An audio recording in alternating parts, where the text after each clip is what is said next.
আপনাদের জন্য নিয়ে এসেছি দারুণ একটা মোবাইল, স্যামসাং গ্যালাক্সি A12।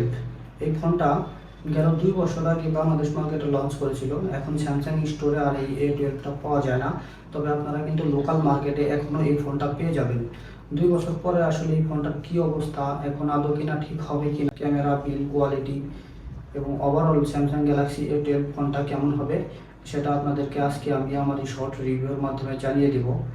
সবাই পুরো ভিডিওটা দেখবেন আশা করছি, এবং আমার চ্যানেলটা সবাই সাবস্ক্রাইব করবেন।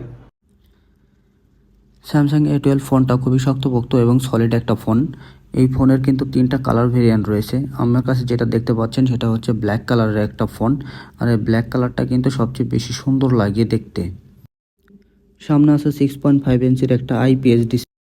এর রাইট সাইডে রয়েছে ফিঙ্গারপ্রিন্ট সেন্সর এবং ভলিউম আপ ডাউন বাটন। আর স্যামসাং A12 এর নিচের দিকে আছে হেডফোন জ্যাক, চার্জিং পোর্ট এবং স্পিকার। আর বাম সাইডে আছে হচ্ছে সিম ট্রে। স্যামসাং A12 এর ব্যাক পার্টটা কিন্তু খুবই সলিড এবং এক ধরনের টেক্সচার ব্যবহার করা হয়েছে, যে কারণে কিন্তু কোনো ফিঙ্গারপ্রিন্ট এখানে পড়ে না। আর একদম নিচের দিকে আছে স্যামসাং এর ব্র্যান্ডিং। এবার আমরা কথা বলবো স্যামসাং A12 এর ডিসপ্লে নিয়ে। স্যামসাং A12 আপনারা 60 হার্জের একটা ডিসপ্লে পাচ্ছেন। যদিও ডিসপ্লেটা 60 হার্জের, তবুও কিন্তু এই ডিসপ্লেটা এনাফ ব্রাইট, এতটাই ব্রাইট যে আপনারা আউটডোর এবং ইনডোরে কখনো ব্রাইটনেস জনিত ইস্যু ফেস করবেন না। এছাড়া এর অ্যাপ ওপেনিং ক্লোজিং সব কিছুই কিন্তু ঠিক ছিল। কোথাও কোনো ল্যাগি যে ভাব থাকে সেটা কিন্তু এখানে নাই। এর টাচ রেসপন্সটা অত্যন্ত খুবই চমৎকার। স্যামসাং A12 মোবাইলের পিছনে কিন্তু আপনারা 4টা ক্যামেরা পেয়ে যাবেন। এর মেইন সেন্সর হিসেবে আছে 50 মেগাপিক্সেল, আলট্রা ওয়াইড ক্যামেরা হিসেবে আছে 5 মেগাপিক্সেল, আর 2 মেগাপিক্সেলের একটা ম্যাক্রো লেন্স এখানে আপনারা পেয়ে যাবেন।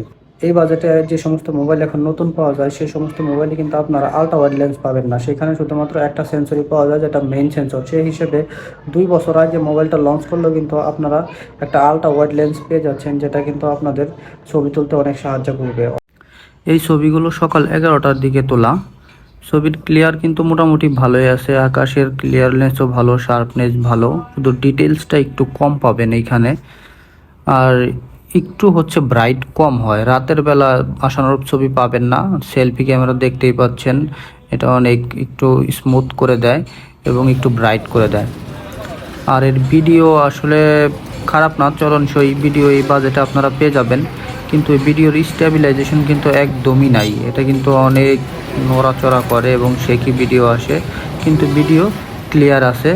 এটা আপনারা কাটছাট করে হয়তো বা ব্যবহার করতে পারবেন। আর সেলফি ভিডিও একটু স্মুথ করে দেয় এবং একটু ব্রাইট করে দেয়, সেটা এই ক্যামেরা স্যাম্পল দেখে বুঝতে পারছেন। A12 মোবাইলটা কাদের জন্য কেনা একদম ঠিক হবে না? যারা হচ্ছে মোবাইলে প্রচুর ছবি তুলে থাকেন, প্রচুর ভিডিওগ্রাফি করে থাকেন এবং প্রচুর গেমস খেলে থাকেন, তাদের জন্য এই মোবাইলটা কেনা একদমই কিন্তু ঠিক হবে না। এবার আসি স্যামসাং A12 মোবাইলটা আসলে কারা কিনবেন।